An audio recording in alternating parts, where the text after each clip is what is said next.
Muy bien. Buenos días, buenas tardes, buenas noches.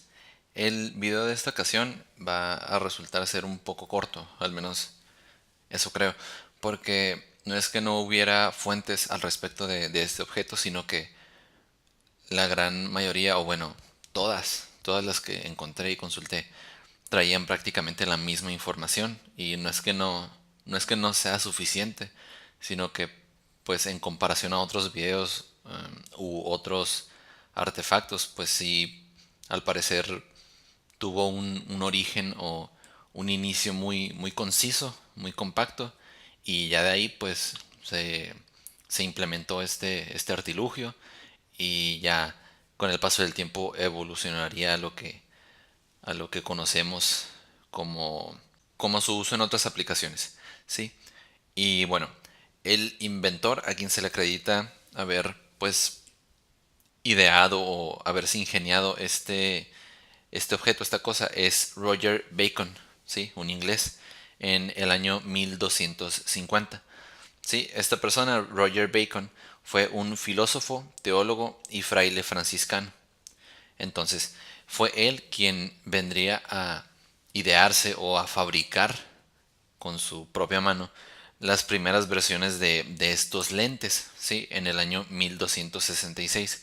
No comprendo bien por qué dicen que se inventó en el año 1250 y ya después mencionan que los primeros lentes o estas primeras piezas o prototipos aparecieron en el año 1266.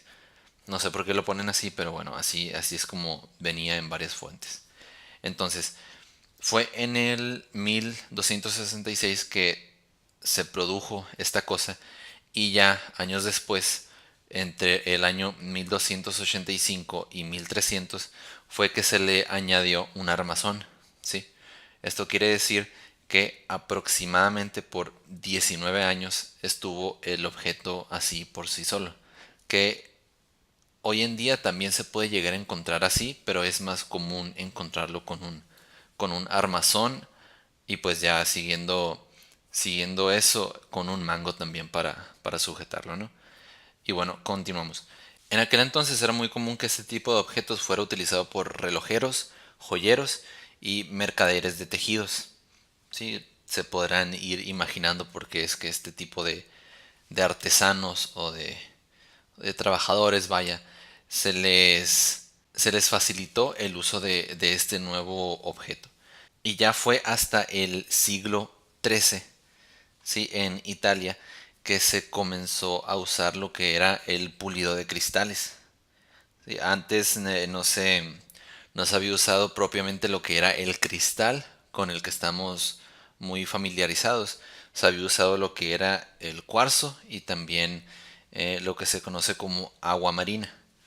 Sí, entonces ya fue hasta el siglo XIII que ya se usaron los cristales, que es con lo que se le asocia más comúnmente.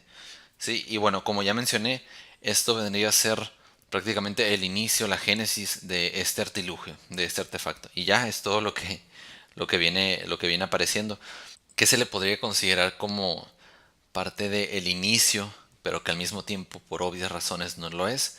Las aplicaciones que podría llegar a tener. ¿Y cuáles fueron estas? Por ejemplo, el microscopio, lentes para la vista y lo que es el telescopio. Sí, entonces todos, todos estos objetos, estas ramificaciones de este original, pues le agregan valor a su invención inicial, ¿no? Que es lo que conocemos hoy en día como la lupa.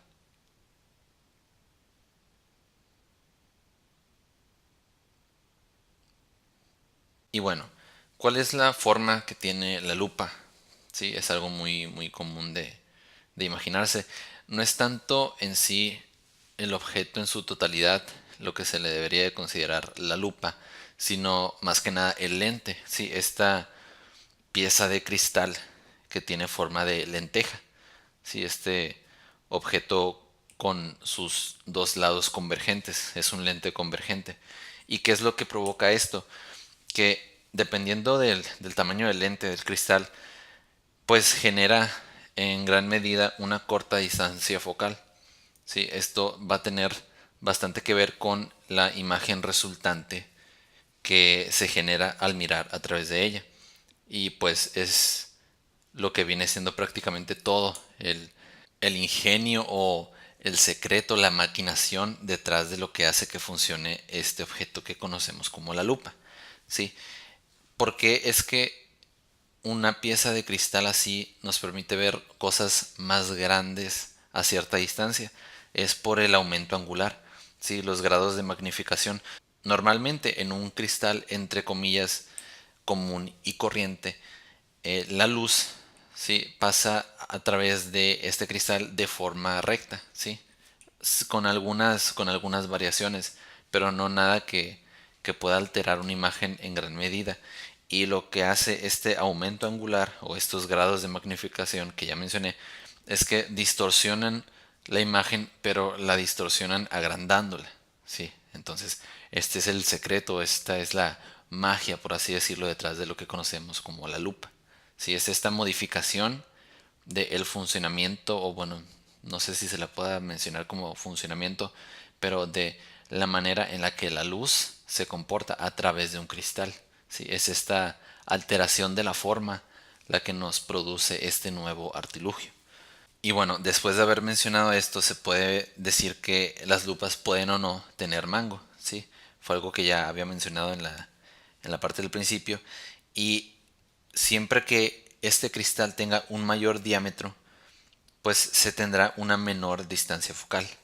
Sí, esto impactará bastante en la imagen resultante que nos provea la lupa. Entonces, con mayor curvatura vamos a tener pues una imagen más agrandada. Me imagino que esto puede llegar hasta cierto límite en donde ya la imagen se agranda tanto que se distorsiona ahora sí de una manera en la que no es comprensible. Entonces debe de haber unas ciertas reglas en todo esto que es la óptica y el manejo de la luz. Así como ya mencioné que pueden o no tener mango, encontré en unas páginas una cierta serie o lista de partes que componen la lupa. Entre ellas están el ocular, rueda de subida y bajada, objetivo, brazo y pie. Sí, entre otras cosas que pueden componer la lupa o que me imagino que eran considerados como piezas importantes pues en el año 1266, 1300, etcétera. Sí, pero ya, eso ya sería entrar pues bastante más en detalle. Los materiales. Aquí lo que se me hizo curioso es que se hizo énfasis en los materiales de los mangos, ¿sí? No tanto en la lupa en sí, en el cristal, pero pues también es de considerarse, ¿no?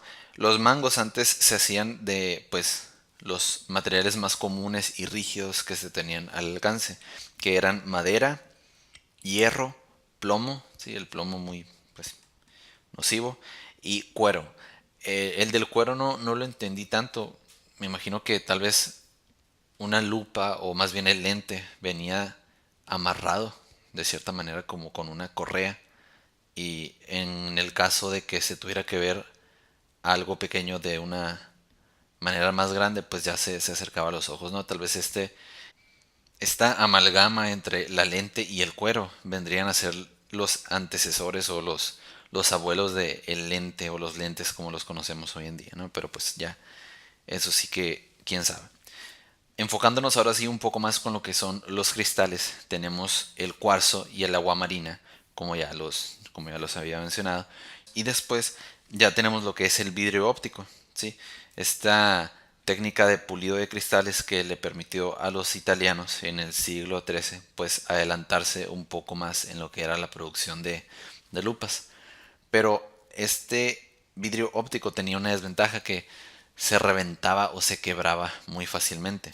Entonces ya, pues me imagino que con el paso del tiempo se fueron ingeniando nuevas técnicas de una reproducción o producción inicial más bien de un vidrio que no se astillara tan fácilmente, porque pues astillas de cristal no es precisamente lo que quieras tener cerca del ojo. Entonces este dato sí me hizo cuestionar algunas cosas, porque le permitió a los italianos adelantarse un poco a los inventos relacionados a la lupa de la época, mientras que esto que les permitió adelantarse pues era peligroso, ¿no? Entonces es es parte de lo mismo de cómo hay ciertos avances o de cómo hay ciertos males necesarios que pues se necesitan, vaya, para poder ir generando nuevos objetos. Y bueno, ¿cuál es la relevancia, la importancia y la trascendencia? Pues este objeto permitió agrandar letras y objetos que eran bastante pequeños, ¿sí? Entonces eso ya es una gran ventaja por más cotidiana que se escuche la descripción. Y como lo mencioné al principio, pues es el antecesor del microscopio, de los lentes de uso médico y del telescopio. Sí, no tengo las fechas exactas de estos tres objetos, pero así se referían a lo que es la lupa, sí, este objeto que agrandaba la imagen que se ponía frente a ella. ¿Sí? Entonces es parte de lo mismo. ¿Qué otro factor importante posee? Pues el fuego. ¿Sí? Es parte del concepto de manejar y trabajar la luz, así como en cierto ángulo permite que la luz que pasa por la lupa agrande la imagen que lleva, pues hay una manera de posicionar la lupa y permitir que pase la luz del sol a través de ella para que la luz se concentre, ¿sí? Y que se concentre en tal medida que genere bastante calor y por consiguiente fuego. ¿Sí? Entonces esto es interesante porque un objeto que simplemente servía para hacer ver un poco más grandes las cosas, pues puede llegar a ser incluso hasta objeto de supervivencia, que es como se llega a usar a veces en, pues ya más contemporáneamente, ¿no? Entonces esto hay que tenerlo en cuenta. ¿Y qué más se puede decir? Pues que el origen de la palabra lupa viene del francés loupe, creo que así se pronuncia, o loupe, loupe. Bueno, Loupe. Y esto quería decir en el siglo XIV aproximadamente piedra preciosa de transparencia imperfecta. ¿Sí? Entonces es curioso cómo pues esta descripción que ya no tiene vigencia pues se podría llegar a adaptar al verdadero uso de la lupa de una forma pues muy poética y abstracta, ¿no? Pero igual hablando dentro de el el mismo campo o dentro de los mismos elementos principales. ¿Sí? Y bueno, como dato extra se puede decir que loop o lupe quería decir, al igual que piedra preciosa de transparencia imperfecta, quería decir leer o leer arriba. Algo así encontré que era usado esta palabra para decir leer arriba o seguir leyendo o simplemente leer. Por este video es todo. Nos vemos luego.